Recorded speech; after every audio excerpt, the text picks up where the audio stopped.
네, 오늘은 용두삼이라는 제목의 말씀을 우리가 함께 나누려고 해요. 졸지 말고 잘 들으세요. 자, 용두삼이라는 말을 우리가 들어보셨을 거예요. 그렇죠? 처음에는 거창하게 시작했다가 갈수록 별 볼 일 없어지고 끝으로 갈수록 흐지부지 끝나버리는 경우를 우리가 용두삼이라고 합니다. 우리는 누구도 이러한 인생길을 원하지 않습니다.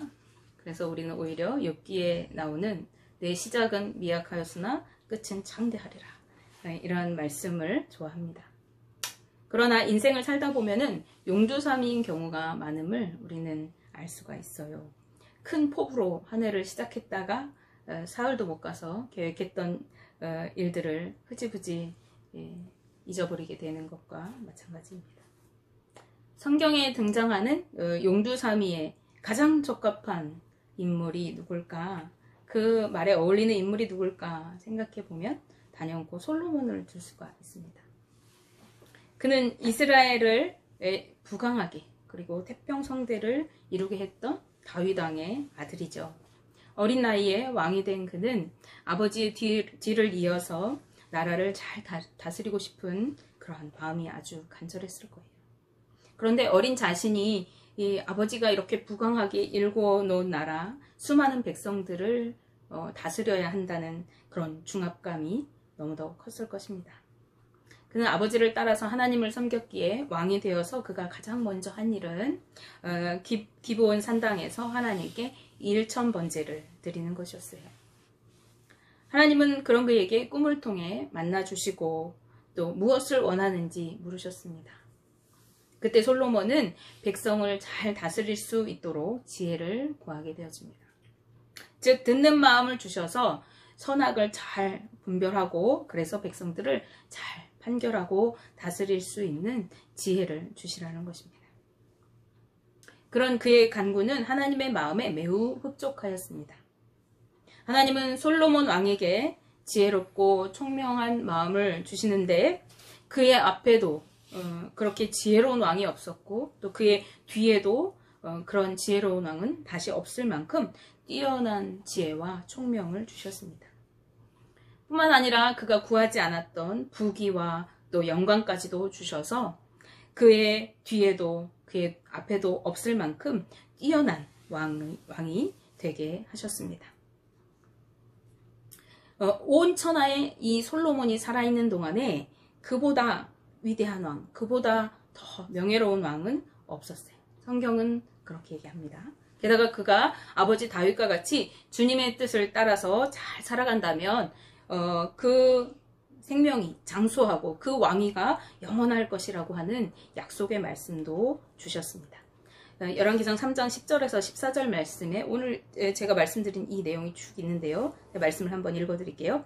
솔로몬이 이것을 구하매 그 말씀이 주의 마음에 든지라. 이에 하나님이 그에게 이르시되 내가 이것을 구하도다. 자기를 위하여 장수를 구하지 아니하며 부도 구하지 아니하며 자기 원수의 생명을 멸하기도 구하지 아니하고 오직 송사를 듣고 분별하는 지혜를 구하였으니 내가 내 말대로 하여 내게 지혜롭고 총명한 마음을 주노니 내 앞에도 너와 같은 자가 없었거니와 내 뒤에도 너와 같은 자가 일어남이 없으리라. 내가 또 내가 구하지 아니한 부귀와 영광도 내게 주노니 내 평생의 왕들 중에 너와 같은 자가 없을 것이라. 내가 만일 내 아버지 다윗의 행함같이 내 길로 행하며 내 법도와 명령을 지키면 내가 또 내 날을 길게 하리라. 아멘. 네, 이렇게 하나님의 약속의 말씀을 받아요. 우리는 이런 말씀을 꼭 나에게 주님이 하셨으면 좋겠죠. 그래서 우리는 이런 말씀을 읽을 때마다 큰 소리로 아멘 합니다. 그런데 누구나 이러한 축복을 받고 싶기 때문에 이렇게 아멘 하지만 축복을 받는 비결은 간단합니다. 그것은 우리가 그 하나님의 마음에 들면 되는 거예요. 그리고 그분의 마음에 들게 기도하고 그분의 마음에 들도록 살아가면 되는 것입니다.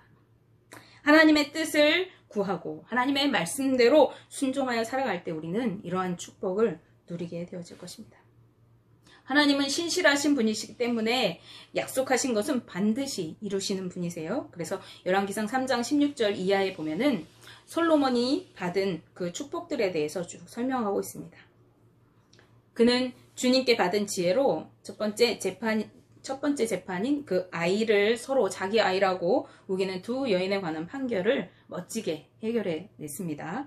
그래서 열왕기상 3장 28절 말씀에는 그의 판결을 보고 온 이스라엘이 그를 두려워하였다고 기록하고 있습니다. 말씀을 함께 보시면 온 이스라엘이 왕이 심리하여 판결함을 듣고 왕을 두려워하였으니 이는 하나님의 지혜가 그의 속에 있어 판결함을 보미로라. 아멘. 하나님의 지혜가 함께 하시니까 백성이 그를 두려워하였대요. 하나님이 우리와 함께 거하시고 하나님의 능력이, 하나님의 지혜가 우리에게 임하게 되어질 때, 그것을 힘있게 되어질 때 세상은 우리를 두려워하게 되어지는 것입니다. 그런가 하면은 이어서 열왕기상 4장에서는요, 왕이 거느린 신하들에 대해서 쭉 열거하고 있습니다. 이는 그의 세도가 얼마나 컸는지를 보여주는 것이에요. 4장 20절 말씀에는 유다와 이스라엘의 인구가 바닷가에 모래같이 많게 되었고, 그리고 그들이 먹고 마시며 즐거워하였다라고 말씀합니다. 솔로몬 왕 때의 이러한 이스라엘의 영토는 더욱 확장되어 갔어요. 그래서 유브라데 강가에서부터 블레셋 지경까지 모든 땅, 그리고 애굽 접경 지역까지 이르는 모든 나라를 이 솔로몬이 다스리게 되어집니다. 그래서 그 나라 왕들이 이제 조공을 매년 바치게 되어져요. 이 조그만 이스라엘 민족이었던 이 나라, 다윗 때에 풍성해지고 솔로몬 때에 더 풍성해지니까 이제 여러 다른 나라들에게 조공을 받는 나라가 되었어요. 뿐만 아니라 유브라데가 강 건너편 땅에도 딥스타에서부터 가사까지라고 그래요. 그 지경을 넓게 다스리고 그곳에 있는 왕들을 다스려서 이제 그 왕들하고 사방 여러 그 주변 민족들과 평화를 누렸다라고 성경 말합니다. 4장 25절 말씀인데, 솔로몬이 사는 동안에 유다와 이스라엘이 단에서부터 브엘세바에 이르기까지 각기 포도나무 아래와 무화과 나무 아래서 평안히 살았더라 라고 말씀합니다. 무슨 말이에요? 하나님께서 이 솔로몬에게 그 수많은 영토와 나라들을 다스리게 하셔서 그들과 화평하게 하시고 그들에게 조공까지 받게 하시면서 그 이스라엘 민족이 브엘세바부터 단에서 브엘세바까지 끝에서 끝까지 모두가 포도나무 아래서 무화과 나무 아래서 화평을 누리며 살았다. 평안했다 하는 것입니다. 그야말로 태평성대를 이루게 된 것입니다. 더욱이 이 솔로몬 왕의 명성도 소문이 자자했습니다. 하나님이 그에게 주신 그의 지혜는 사방 모든 나라에 소문이 났어요. 우리가 잘 알고 있듯이 이 솔로몬이 잠언을 지었잖아요. 성경에는 3,000여 가지 잠언을 그가 말했다고. 그리고 노래도 1,005곡이나 그의 노래가 있다고 말합니다. 이쯤 되니까 천하 모든 왕들이 그의 지혜를 들으려고 이제 사람들을 막 보내게 되어져요. 그리고 날마다 축복의 삶을 누리던 이 솔로몬 왕은 아버지 다윗 왕의 명령을 기억하고 이제 7년에 걸쳐서 왕이 된 지 4년 만에 성전을 건축하게 되어집니다. 그리고 이제 성전 봉헌식을 해요. 언약궤를 성전으로 옮기고 여러 가지 소와 양을 잡아가지고 주님께 제사를 드리면서 이 성전을 하나님께 드리는 제사를 드립니다. 그리고 하나님께 그때 기도해요. 주의 성전에 주님 항상 머물러 계셔서 이 성전에서 드리는 우리 백성들의 기도, 그리고 우리가 혹여 죄를 지어서 타국으로 포로로 간다 할지라도, 하나님께 징계를 받는다 할지라도, 가난과 재난이 온다 할지라도 우리가 이 성전을 향하여 있는 곳 그 어디에서든지 이 성전을 바라보며 드리는 그 기도를 들어주십시오 라고 간구하게 되어집니다. 그는 또 백성들에게 하나님의 말씀을 따라 우리가 살아갑시다 라고 명령을 하게 되어집니다. 8장 61절 말씀인데요. 그런즉 너희의 마음을 우리 하나님 여호와께 온전히 바쳐 완전하게 하여 오늘과 같이 그의 법도를 행하며 그의 계명을 지킬지어다 라고 이렇게 명령합니다. 지금 성전을 하나님께 막 지어가지고 드리면서, 자, 우리가 지금 이렇게 하나님 앞에 이 성전을 드리면서 예배하는 것처럼, 제사하는 것처럼 우리가 앞으로도 하나님의 법을 따라서 온 삶을 바쳐서 여호와께 온전히 따르는 삶을 지키면서 살아갑시다 라고 명령하는 거예요. 그리고 하나님은 그의 그 기도를 들으시고 응답하여 주십니다. 9장 3절 말씀인데요. 여호와께서 그에게 이르시되 내 기도와 내가 내 앞에서 간구한 바를 내가 들었은즉 나는 내가 건축한 이 성전을 거룩하게 구별하여 내 이름을 영원히 그곳에 두며 내 눈길과 내 마음이 항상 거기에 있으리니 라고 하십니다. 네, 하나님께 드린 이 성전에 하나님은 늘 거기에 마음을 두고 눈길을 거기에 두고 항상 그곳에 머물러 계시면서 그곳에서 예배하는 기도, 그곳에서 하나님을 찾을 때마다 만나 주실 것을 약속해 주시는 거예요. 참으로 이상적인 그런 이스라엘의 모습이잖아요. 그렇죠? 왕은 지혜가 충만하여서 나라를 잘 다스리고 영토는 막 끝도 없이 확장되어지고 주변국들이 해마다 조공을 바치고 백성은 셀 수 없이 그 수요가 많고 태평을 누리며 살아가게 되었습니다. 그리고 그 모든 것 위에 하나님의 통치하십니다. 하나님이 그들과 함께 하시는 거예요. 하나님이 그들과 함께 거하시면서 그들의 기도와 간구를 들으시고 그의 성전을 구별하셔서 영원히 그곳에 마음을 두시겠다고 하시는 거예요. 솔로몬 왕은요, 산의 진비가 가득한 식탁을 매일 누리면서 살았어요. 성경을 찾아보시면 그가 하루에 먹었던 음식을 또 쫙 열거를 해놨어요. 제가 그것은 굳이 여기다 언급하지 않았습니다. 그는 날마다 풍성한 삶을 누리면서 감사의 노래를 드립니다. 그러나 이때가 주의해야 할 때입니다. 이때가 마음을 잘 지켜야 할 때인 것입니다. 우리가 힘들고 어려워요. 고난 중에 있어요. 그때는 내가 너무 죽을 것 같으니까 주님 도와주세요. 주님 살려주세요. 할 수 있어요. 오히려. 근데 내가 하나님의 축복을 너무 많이 누려요. 날마다 배부르게 먹고 즐겨요. 어려운 게 하나도 없어. 주변국들 다 나하고 관계가 좋아요. 주변에 있는 사람들 다 나한테 좋고 호의적으로 대해요. 내가 하는 일들마다 다 잘 되어지고 내 주변에 무슨 근심 걱정 아무것도 없어요. 그때가 우리가 하나님에게서 멀어지기 쉬운 때입니다. 솔로몬은 자신이 누리는 것들이 하나님께로부터 온 것인 것을 점점 잃어버리고 있었어요. 그는 애굽의 바로 왕과 혼인 관계를 맺어서 동맹 관계를 형성했습니다. 이것은 그때 고대 근동에서 권력의 힘을 싣게 되는 그런 방법의 일환으로 다른 나라와 이렇게 동맹을 맺어서 서로 돕는 거예요. 그래서 다른 나라가 우리나라를 쳐들어올 때 나와 동맹 맺은 이 나라에 도움을 청하고 또 그 도움을 받아서 무찌르고 함께 무찌르고 하는 등의 서로 조약 관계이기 때문에 우호적인 관계를 우리는 서로 공격하지 말자 이런 관계를 맺는 거거든요. 그래서 이 자신의 바로 애굽의 딸과 혼인 관계를 맺으면서 자기 아내를 맞이함으로써 애굽과 이렇게 동맹 관계를 맺었죠. 그래서 이제 바로의 딸을 아내로 맞으면서 세력이 확장되니까 자기가 누리는 것이 내가 이렇게 동맹을 맺었더니 다른 나라들하고 태평하고 주변 나라들이 나하고 우호적이네 라고 생각하는 거죠. 주변 나라와 동맹을 맺는 관계를 맺어가는데 이제 바로의 딸과 이렇게 동맹을 맺으니까 애국 권력이 내 권력이 되잖아요. 그래서 솔로몬은 바로 딸뿐만 아니라 이방 모든 여인들을 사랑하고 아내로 맞이하기 시작합니다. 다른 이방 여인들을 아내로 맞아서 사랑했다는 것은 그 이방 민족들과도 동맹을 맺었다는 것을 의미하죠.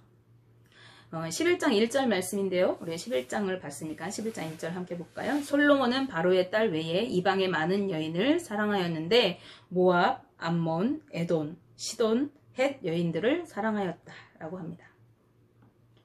모압과도 동맹을 맺고 암몬과도 맺고 에돔과도 맺고 시돈과도 맺고 헷과도 맺고 그 여인들 다 데려다가 아내 삼았어요. 그러나 하나님은 이스라엘 민족들에게 가나안에 들어오기 전부터 얘기하셨죠. 다른 이방 민족들과 너희가 절대 통혼하지 말라. 왜냐하면 그들이 하나님의 백성들인 이 이스라엘 민족의 마음을 돌려서 하나님께로부터 돌려서 이방 신들을 따르게 할 것이라고 하나님은 경고하시면서 절대 통혼하지 말라고 하셨습니다. 그러나 하나님의 이러한 말씀을 솔로몬은 어기고 자신의 세력을 확정하기 위해서 이방 여인들을 아내로 맞이하였고 그들을 사랑하였대요. 그래서 무려 후궁이 700명이나 되었고 후궁 이외에 첩도 300명이나 두었다라고 성경은 말합니다. 그래서 이제 이 이방 여인들은 다 이방의 신들을 섬기는 여인들이잖아요. 솔로몬은 온전히 하나님을 섬기지 못하고 이방 신을 위해서 자기가 사랑하는 그 여인들을 위해 이방 신을 섬길 수 있는 산당들을 지어줍니다.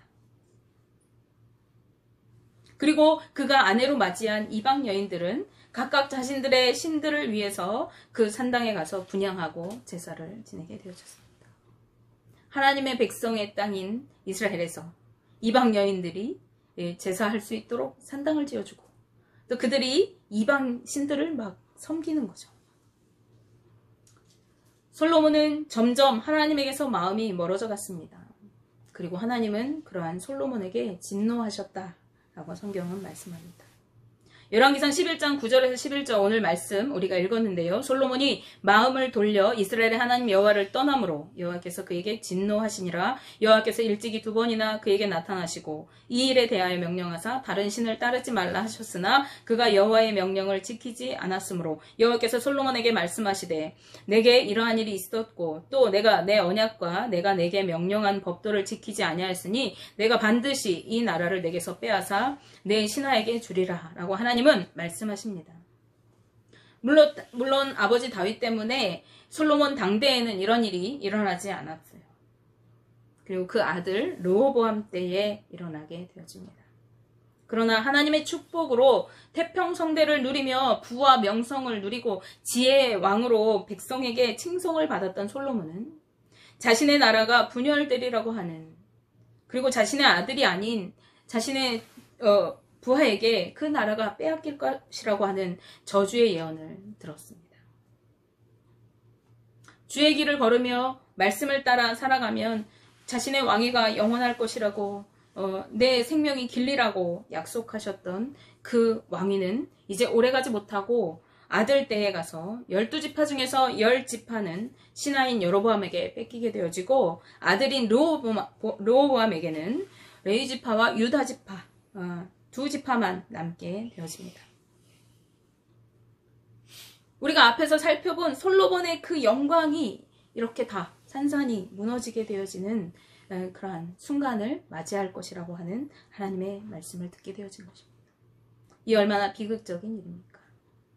하나님을 잃어버린 그의 삶은 비록 겉보기에는 변화가 없어요. 겉보기에는 여전히 화려한 것 같습니다. 여전히 잘 먹고 잘 지냅니다. 하나님의 저주가 당대에 임하지 않았기 때문에 솔로몬은 그동안 누렸던 것들을 그대로 누렸어요. 그런데 그의 삶은 석빈 강정과 같은 삶이었습니다. 그렇기 때문에 그가 만족함이 없었어요. 솔로몬이 노년에 지은 책인 전도서를 우리가 잘 알고 있죠. 이 전도서에는 그가 모든 것이 헛되고 헛되고 헛되다 라고 거듭 말하고 있습니다. 하나님과 함께하는 영광의 삶에서 이제 하나님 없는 헛된 영광의 삶으로 전락하고 말았던 것입니다. 결국 그의 나라는 분열되고 빼앗기고 말게 될 것입니다. 솔로몬의 삶은 바울이 말했던 것처럼 성령으로 시작하였다가 육체로 마치는 삶의 가장 본보기인 셈입니다. 우리가 이제 올 한 해를 돌아보는 시기가 되었습니다. 이제 이 한 해가 한 달여밖에 남지 않았습니다. 그리고 교회력으로는 이제 다음 주가 지나면 다음 주 대림절을 시작으로 12월 달 새로운 한 해가 시작되어지게 되었습니다. 우리가 새해가 시작할 때마다 올해는 성경을 꼭 한 번은 읽어야지, 통독해야지. 올해는 열심히 꼭 기도해야지. 올해는 전도하고 살아야지. 계획하지만 시간이 지나고 흐지부지 되어 버리지 않으셨어요? 네, 저도 그랬던 것 같아요. 네, 이제 한 해를 마무리하고 새로운 한 해를 계획해야 할 시기. 올 한 해 내가 계획했다가 못했던 것들을 지금부터 잘 점검하시고 그리고 지금부터라도 삶을 새롭게 다시 정비하고 그러한 시간을 좀 가져보시면 좋을 것 같아요. 그래서 이제 육적인 삶도 우리가 영적인 성경 읽고 기도하고도 있지만 올해는 다이어트 해야지. 난 누가 하신 거 알아요? 올해는 운동 꼭 해야지. 올해는 좀 일찍 자고 일찍 일어나야지. 이렇게 계획했는데 우리는 그런 것들도 잘 못하잖아요. 그렇죠? 우리가 육적인 그러한 삶도 잘 정비하셔서 새롭게 이제 시작하시면 좋겠고요. 더욱이 영적인 일도 우리가 잘 정비하셔서 다시 주님 앞에 서도록 다시 믿음으로 삶을 세워가도록 기도하며 힘쓰는 저와 우리 여러분들이 되시기 바랍니다. 우리가 주님 앞에 내가 정말 우리 호준군 아들을 보니까 만족스럽다. 주님이 인정하시면 얼마나 좋겠어요? 네.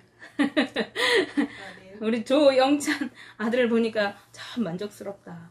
어쩜 그렇게 기도를 내 마음에 들게 쏙 들게 하는지. 이렇게 하나님이 만족하시는 삶을 살면 하나님의 축복은 거저 주어진대요. 하나님은 그냥 다 부어주시는 하나님이세요. 그래서 이제 이 시기 한 달 하고 이제 일주일 조금 넘게 남았죠. 일주일 정도 남았죠. 잘 정비하셔서 하나님 마음에 합한 자, 하나님이 축복을 자꾸 주고 싶은 자로 세워지는 2023년을 맞이하는 저와 우리 성도님들 되시기 바랍니다. 기도하겠습니다.